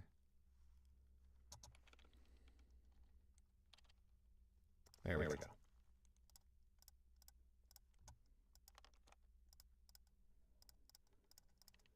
So my goal here for this stream, this particular stream, was really to clear out the queue, if you will. So there's 17 of these jobs left. We're not going to audition for all of them. I imagine we're only going to do another 5 or 6 auditions here. Try to get them quickly done. And then we'll look at ACX, the Audiobook Creation Exchange, and I will bet that we're not actually going to do any of those there. So let's take a look here. Flanagan's Deep Vocal Male Read. Is there a... Okay. So we'll listen to this real quick, but I have a feeling we're going to skip this. Like anytime there's a vocal match, I'm always like... There's only one place for ribs. Flanagan. Yeah. Yeah, I'm not interested in trying to do a voice match for that. Puerto Rican voice. That's not us. Do not try to do a voice for that kind of thing. Do not do an accent. Do not put on some kind of affected voice. Do not do it. If you are not authentically Puerto Rican, avoid it. If you are of another nationality where you often find yourself ticking the same boxes that a Puerto Rican person might, then, that's your judgment call. But if you look like this, leave those jobs for whom those jobs are meant for. Yeah, I'm gonna leave it at that. Okay, skiing's most natural state.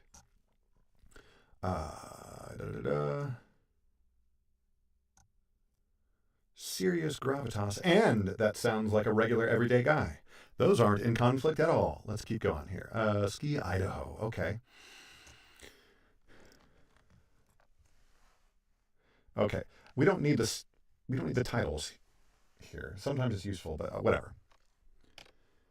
Despite having 21,000 acres of some of the most scenic skiing around, along with 29,000 vertical feet of... Despite having 21,000 acres of some of the most scenic skiing around, along with 29,000 vertical feet of pristine terrain, at 19 incredible skiing areas. Here in Idaho, we'll never get too big for our boots, because our hometown roots and celebration of local vibes will always keep us grounded. Sort of. Welcome to skiing's most natural state. Okay, we're going to call that good enough.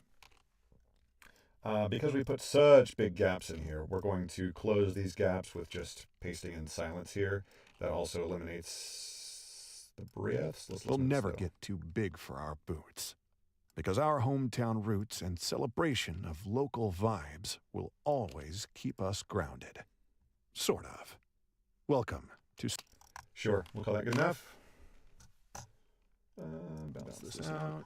This is... ski... Oh my God, why? Idaho's ID, right? right? Okay. Here we go. Ski ID. Take these. Make you ready to go. Submit. Ooh, got a new explainer video that just came in. Neutral English, explainers. Engaging in professionals. Now, they're looking for American or British, male or female, and they don't want related samples. All right. Even before seeing this, like, this is an absolute no-go for me. I'm absolutely not going to submit for this. But seeing, they don't know whether they want North American or British English, and they don't know if they want male or female talent. That, to me, like, brother, pick a lane. Like, I can't do anything with all of that information. Like, please get the hell out of my feed. All right, 60-second highlight reel. Good budget, a little bit over half of theirs. Okay. The type of voice you'd hear opening a late night show. I can't remember the name of the guy that did the like Saturday Night Live, the guy that did Conan for so many years, like that kind of voice. Gotcha.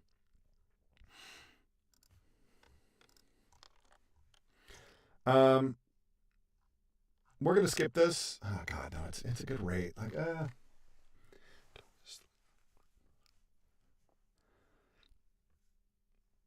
is this really the voice that you want for a discussion on iron deficiency? I just when clients don't actually know what they want. Like,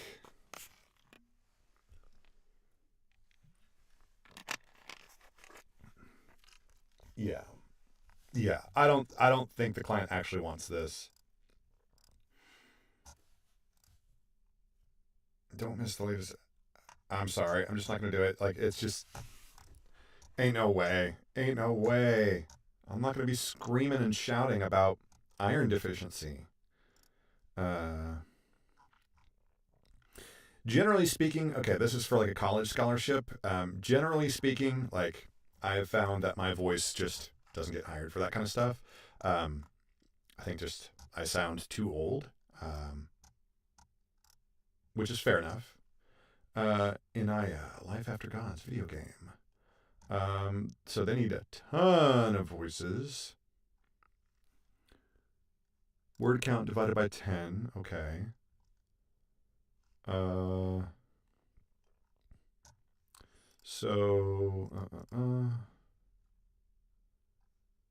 Also add room tone? No. You're going to get that for the final, but not during the audition. Oh my God. Hi, I'm here to audition for Crabman. Crab people. Crab people. And again, they're saying they only want samples. Like, ugh, come on, guys. All right. And also a little disingenuous to put that big giant budget there when that budget is being split up between 14 talent. Like, come on, man. Schizophrenia presentation. We're probably going to be skipping a lot of these because now we're getting into stuff that has been seen.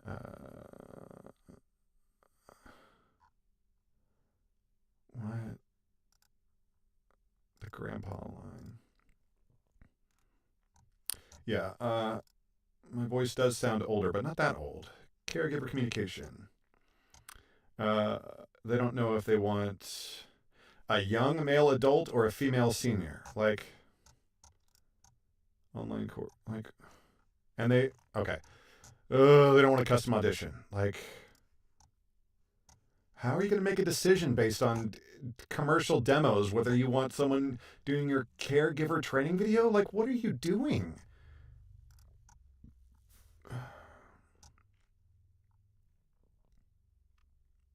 Okay. We've got a political here. Okay, this all looks good. I think this is a new tag too. I think that the specific political tag is new, which is great. Like, do they want anything? There's no demographic thing that is a red flag for me. So let's go for this. Kids deserve a safe place to learn. Kids deserve a safe place to learn. Democrat Adrian Cortez is a father and public school teacher. He knows how to keep kids safe. That's why Cortez is... Let's go ahead and do punch and roll. He knows how to keep kids safe. That's why Cortez is in favor of universal background checks and red flag laws. Republican Brad Benton were background checks and red flag laws. Republican Brad Benton were background checks and red flag laws. Republican Brad Benton will put our kids at checks and red flag laws. Republican Brad Benton will put our kids at risk. Background checks and red flag laws. Republican Brad Benton will put our kids at risk. He wants more guns in school, legalized assault weapons, and believes domestic abusers should keep their weapons. The choice is clear. Vote Adrian Cortez. Our safety depends on it. I think that's fine. Paste that in there. Oh, a little too much. Let's go.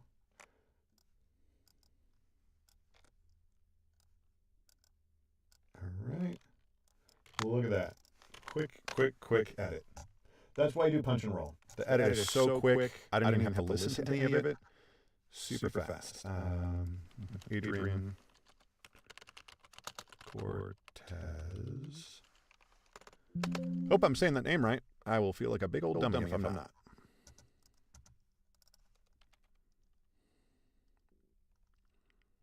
And submit.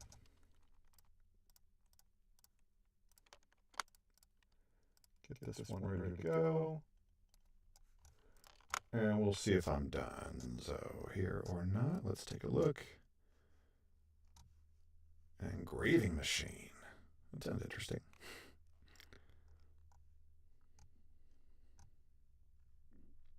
The budget allocated to this project is for the production of 14 videos each. Okay, so they're not like super long. 500 euros for all that. Yeah, that's good to go. To engrave the rear of the spark plug, start by positioning the 4 B shims in the machine. F2 and F4 go on either side of the holder. Then place the spark plug in the machine with the rear facing you. The bottom of the spark plug. That's going to be hard to say. Plug in the machine with the rear facing you. The bottom of the spark plug should be plug in the machine with the rear facing you. The bottom of the spark plug should be positioned. The bottom of the spark plug should be positioned against the left. Plug in the machine with the rear facing you. The bottom of the spark plug should be positioned. The bottom of the spark plug should be positioned against the left edge of the support. Then use the crank to adjust the spacing of the support and lock the product in place. This is the most important adjustment, as it guarantees the precision.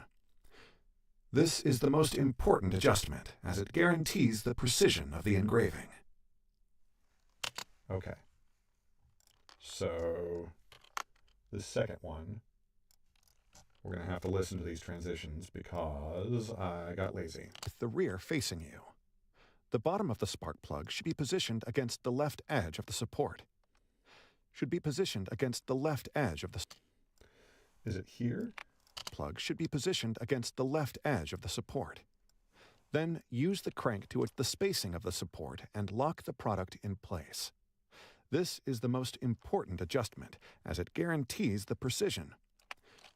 And lock the product in place.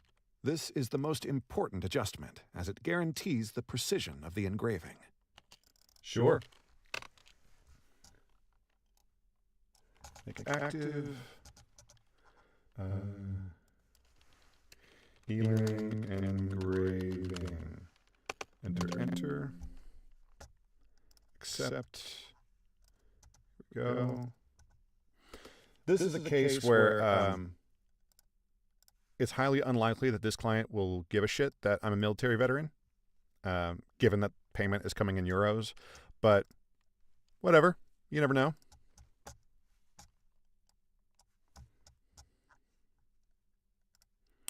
All right. Israel Dilemma. Let's see if we're actually going to be doing this. Nonprofit. I'm not looking at all that. Sorry. I'm not looking at all that. Okay. Princess Daisy's Journey. Super low budget. This seems very likely that this is whatever. Like, so if you want to get into video games, whatever, like something like this would be great practice. Even though it's animation, but maybe it is animation. But it says for the Mario fan game, maybe it's a promo for it, not for in-game, but whatever. The point is that whatever this content is, will almost certainly be taken down by Nintendo. Nintendo is like famously the most aggressive with DMCAs, takedowns, even suing content creators just for like really being a fan of their brands and like trying to do cool, unique, creative things with it.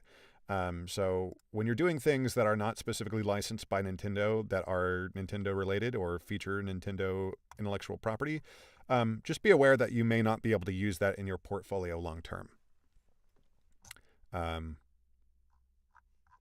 Yeah, especially when it seems, Mario Party 6 Luigi voice clips, like maybe you've got like a perfect Luigi sound-alike voice, and this is like the only way you can make money off of it is doing this specific job. That's fine, but don't expect to be able to use it in your portfolio long term, like I said.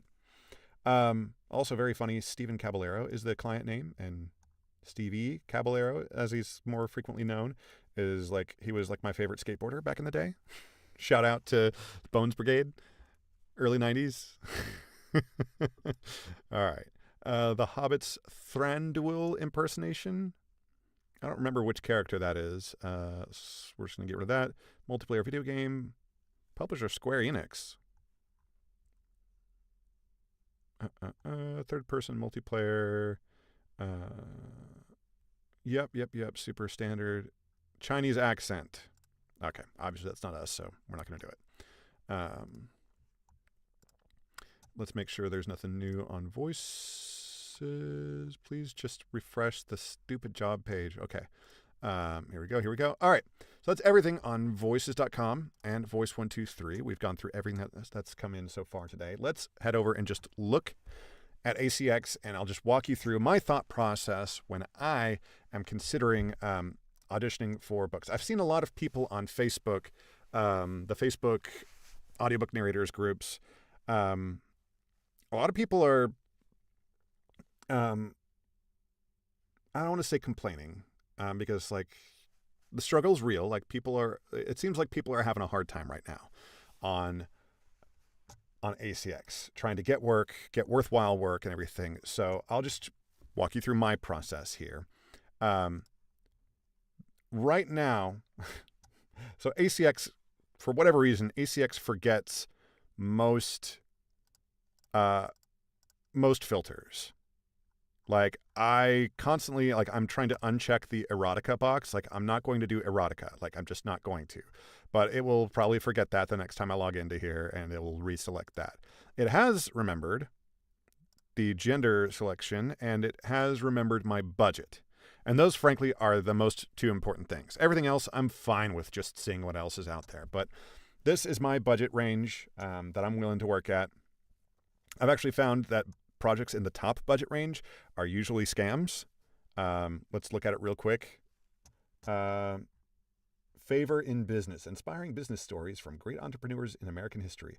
I would bet a large amount of money that this is a product that will never, ever, ever be made into an audiobook. It's been up since May 13th. It is under 3 hours.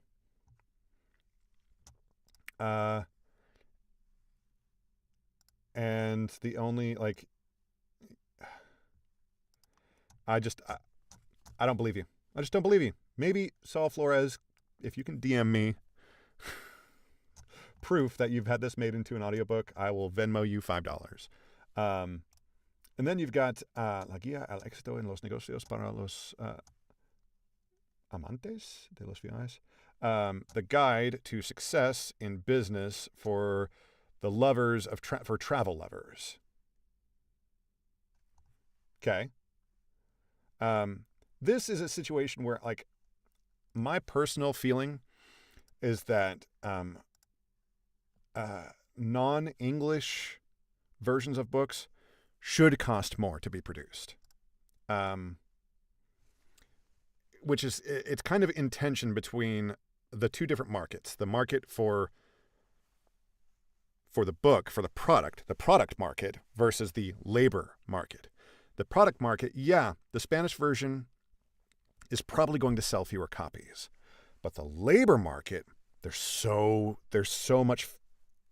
fewer narrators out there who are bilingual or who are monolingual in Spanish. It's such rare talent that I don't think it's a wash. I think that the talent, the labor market end of it is a stronger force. And so that I think sometimes you'll see people like, oh, here's the English version of the book. I'm willing to pay $250 per finished hour. Here's the Spanish version of the book. I'm willing to pay $100 per finished hour. No. I think they've got that upside down. Or it should be the same for both. Or at the very least, it should absolutely be the same for both. These talent are rare. They're valuable. Therefore, they're providing a good service. And I bet they are frequently also having to do some on-the-fly micro-translation efforts that should be compensated for.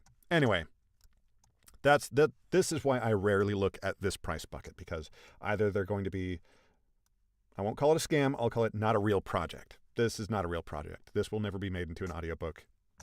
If you have narrated this, please send me a DM. This is a price range at which, if you're working at this, that's a living wage. You can pay rent and mortgages. You can pay for your bills. You can potentially support a family on this budget. Anything below this, you're going to be in struggle town.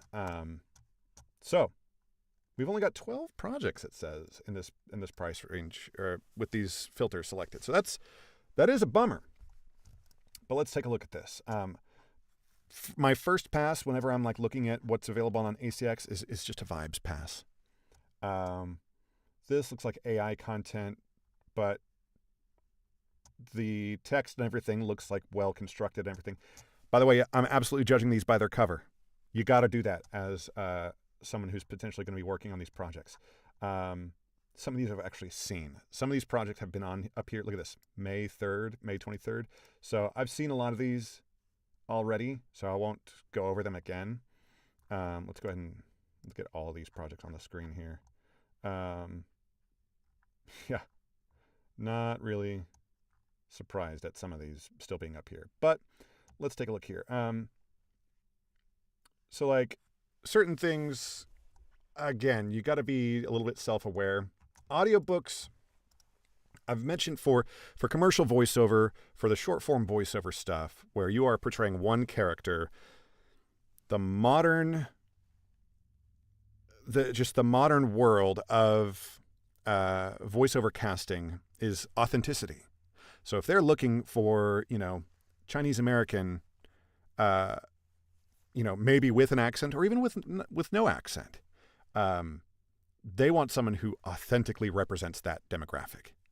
And if you misrepresent yourself, and certainly if you misrepresent yourself by putting on a voice, that is a potential career killer if you're found out. And you will eventually be found out. That's just not done in commercial voiceover these days. And it frankly took us too long to get to that point. There is plenty of work out there, and there's a beautiful, rich, diverse tapestry of people who are ready and willing to do this work. So if you look like me and you're about to, you know, hit your caps lock key and compose a message about, brr, brr, brr, they're taking our work. There's plenty of work for people who look like me. And if you think that other people are taking it, maybe you're just not talented. Maybe this isn't the job for you. That is to say, audiobooks are a little bit different because in an audiobook, you're portraying every character. So it's frequently impossible for one person, one human, to represent every character in a story if the story has a broad enough cast of characters. It'll be impossible to find that one unicorn narrator who, you know, has the perfect like DNA registry. And so those rules are bent a bit, but it comes down to a judgment call of like, okay, what's the main point of view of this story? Who are the main, if there's one main character, then that's usually what's going to be the deciding factor. And so the Death of Hatred, new life springs up in Kurdistan. So likely they're going to be seeking, ideally, a Kurdish narrator, Kurdish American, or someone from the region at least. Someone who has a life experience or familial experiences that will give them a greater relation to the story in an authentic way. I would not be an appropriate narrator for this story. Even though I've been to the area, not specifically to Kurdistan itself, but I've been to the area before, but that does not by any means make me an appropriate narrator for that kind of a story. So moving on, God's remedy for rejection. Voice talent, know thyself. That's one of my common things that I like to say, and I know that will not be a book for me. So moving on, London Lies Bleeding, a new kind of hero. This, I'll just open the image, this is, I'm not trying to flame anybody here or anything, but this is just a pretty cheap looking like Photoshop composite. Like, okay, like I'm just going to do a quick like Google search for, you know, shot of man in jacket from back holding a gun. Oh, and it's AI. Look at maybe it's not. Maybe it's not AI. Those fingers are looking kind of funny, but maybe it's not AI. But still, they just like, okay, they alpha screen it and they drop it there, and then, oh, Big Ben, and it's not really masked really well, but we're going to drop it in there. And then like, oh, like Tower Bridge, or like, they just like got everything. They just slapped it on there. I say it looks cheap, but again, we're looking at per finished hour payment books. So it's kind of fun. Hey, Sean, Larry, welcome back. I'm getting ready to wrap up the stream here in a few minutes here. We're judging books by their covers here. And we're deciding why or why not we want to do London Lies Bleeding. Obviously, I'm not going to do this because they're looking for British accent. Like, I can do a British accent for a character or characters in a book, but I'm not going to do an audition for a book where they want British to be the narration of prose. You gotta judge books by their cover. Like that's my. There's nothing wrong with it. Like that's just how the world works, and especially we're in a situation like we are, where we're trying to be a part of this business.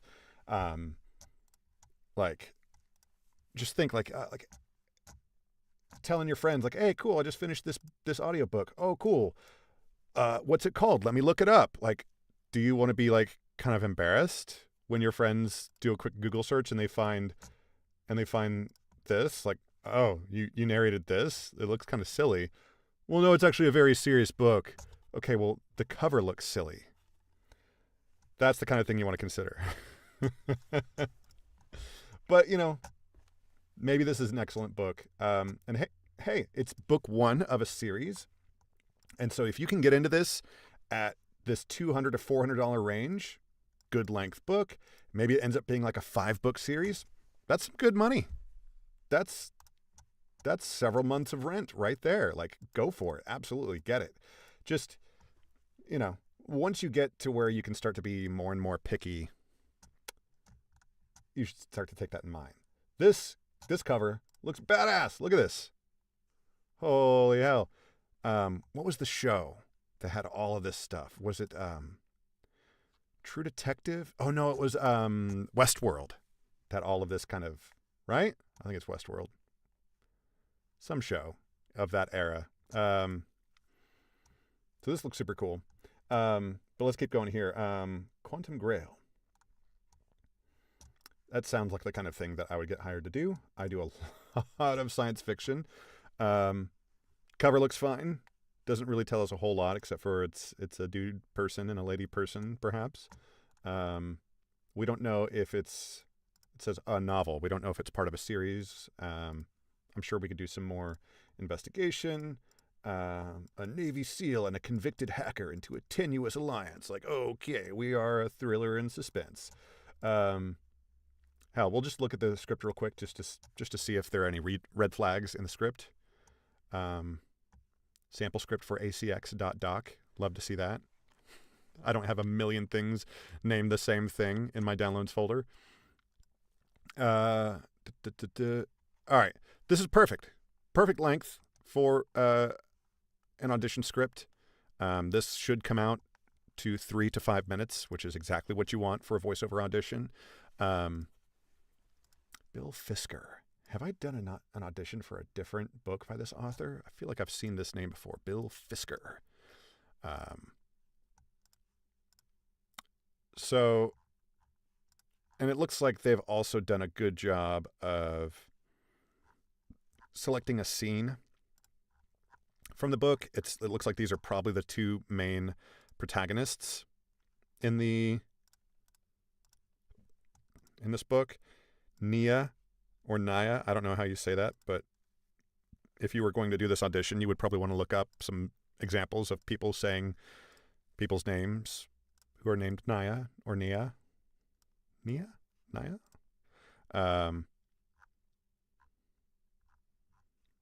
Yeah. Yeah, this looks good. This looks like a great project for someone out there who,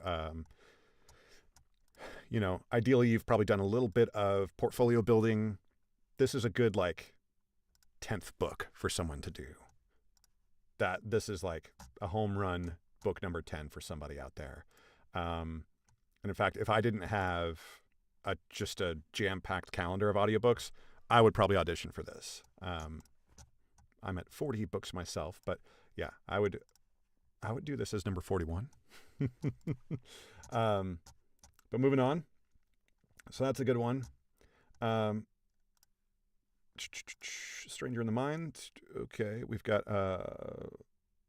okay. They've got a lot of information here, which is great. A lot of information here. 1920 Liverpool. You're going to have some really, really interesting accent work going on here. So and they're letting you know right here that this book is a trilogy, and it's book 1 of the trilogy. You would assume that books 2 and 3 are going to be of similar length. So it's not super long, 5.9 hours. But still, you love to get follow-on work. Honestly, these days, the majority of my work is it just comes into my inbox like, hey, sequel's ready. I'm not auditioning for audiobook work basically at all these days because I've got enough authors who are productive enough to keep me busy, which is a really, really great place to be. So you always want to jump on these kinds of opportunities if they're a good fit for you. Not a good fit for me because, again, when it says accent, British, general British, that means that they want the general prose to be in British. Like I said, I can do a British accent good enough to do characters, but you only want to take on a job where you're doing the accent for the general prose if that's an accent you can, as I say, live in. The accent that I'm speaking in right now is my default lived-in accent, which is pretty down the center general American. I don't think I have any real strong markers that would let someone place me in a specific geography. I think I could be from the Midwest. I could be from Washington State or Washington, D.C. or Texas or Florida. I happen to be from Texas. And I also happen to have an accent that I can switch into, which I naturally will code switch into if I'm talking to the right audience. And this is an accent that I can live in. I don't have to think about, oh, this word here. How would someone from Texas say this word? There is not a single word that exists where I have to think about that. This is a natural lived-in accent, which I can always talk in. And there's no one who can say that what I'm doing when I say a particular word, there's no one on this planet who can say, that's not authentic. Because it is. This is how I talk when I'm talking this way. It's not an idiolect. This is my accent. Suffice to say, I can live in that accent, but I cannot live in a British accent. There will be certain terms and phrases that will come up that will out me, or that I will have to think about, like, oh, this particular construction here, is it this or that? The rhythm isn't fully ingrained in me. The melody of British language, I love it, and it's really fun to do it, but it often takes a little bit of studying. It's not something I can nail naturally first try. It helps especially when it's character dialogue, it helps when the Britishness, or whatever the accent is, it helps when it's written into the text. So if you see any of the very fun social media accounts that are like, ooh, Scottish Twitter or Scottish patter, like the way that Scottish people in particular will write social media posts in where you have no choice but to read it in that accent. I love that. It's such a natural way of communicating that language. And it's annoying when an author is like, oh, this person has a British accent, and then they proceed to write the most American turns of phrase and the most American cadence into the text, where it's like, oh, British people wouldn't say it that way, or makes it a little bit tougher. But that one, if you are British, or you can live in the British accent, and you can do old-timey Liverpudlian accents, this will be a great one. This one's obviously not for us. They're looking for likely... is this going to be a dual narration? I'll bet.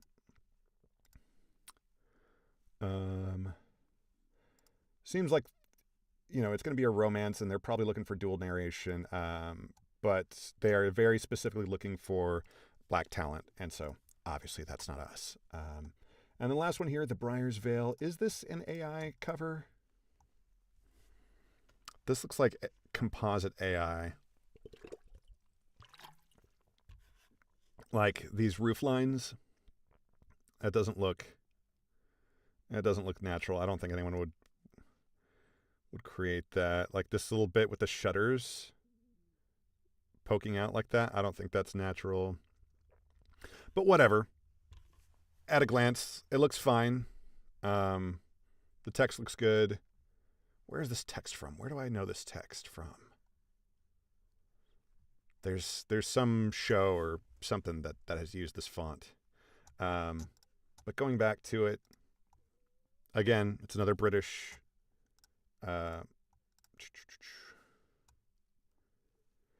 This all looks fine.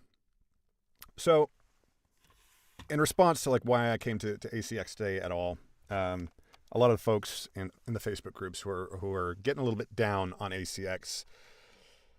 I hear you. I totally feel it. But much like traditional voiceover, audiobook narration work, it's a pipeline, and you constantly have to be working to fill the pipeline. Your time, effort, labor is what you have to be putting into one end of the pipeline, and you have to put a ton of that into one end of the pipeline, and it takes a long time for the other end of the pipeline, money, to come out, or jobs. Let's just say jobs that you then have to put in time and effort to do to get the money from those. So you have to put all this effort over here in the hopes that it'll make it all the way through the pipe and some jobs will come out. And audiobooks have a longer pipeline in my experience. It takes longer to build up a full pipeline that will continuously, consistently, dependably get you jobs than it does for voiceover. Voiceover, just by its nature, it's a quicker turn thing. The jobs are small, the turnaround's quicker, a lot more jobs are posted, and so the pipe is shorter. You still have to cram a ton of work into one end to get jobs to come out the other end, but the pipe is shorter. Very long pipe on audiobooks, but once jobs start coming out the other end, there tends to be some fluid dynamics that help sort of just pull.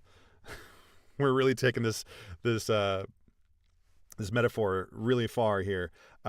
There's some water tension that helps pull jobs through, and that's because you get repeat work from authors doing sequels and so forth.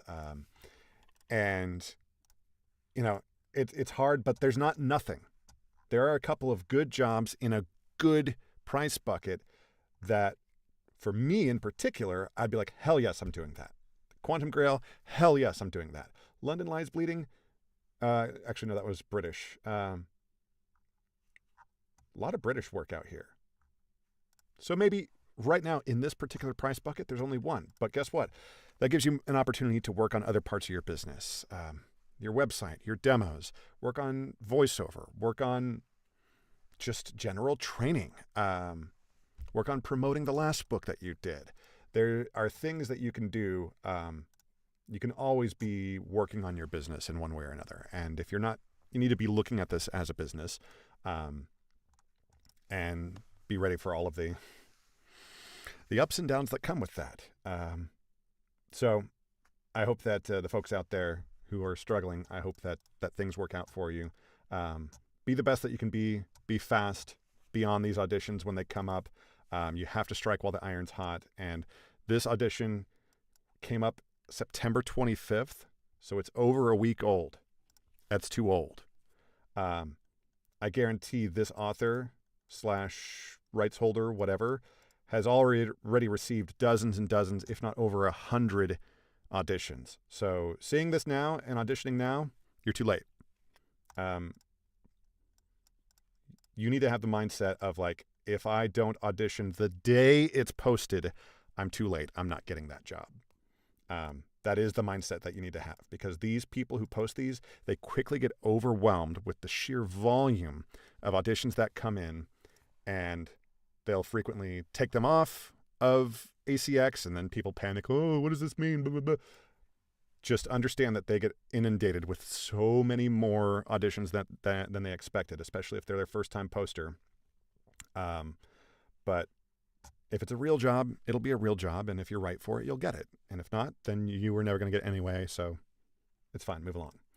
Anyway, that's a whole lot of chatting. We had a nice full-length stream today. Feels good to be back. I'm going to do my best to stay on a more consistent schedule. The cruise ship season is over. I'm done playing the cruise ships for the season. It'll be very sad to see that money go away. Once those checks stop rolling in, I'm going to be very sad. But that just means I'm going to be even more focused on replacing that income with more audiobooks and more voiceover work. We should have some audiobook work coming up in the next few weeks that I will be able to do on stream. I'll be working with that author to make sure we're all good to go for that, and maybe do some cool cross promotion. But generally speaking, we should be back to doing the voiceover live streams with a little bit more regularity than we have been doing in the past. So I hope that your business is going well. I hope you're doing well. I hope that for any of my friends in the American Southeast, I hope that you're staying dry and safe. And we'll see you next time. My name is Jimmy Moreland. Check out veteranaudio.com if you would like to pay me money to talk for you. Like, follow, subscribe, do all the things.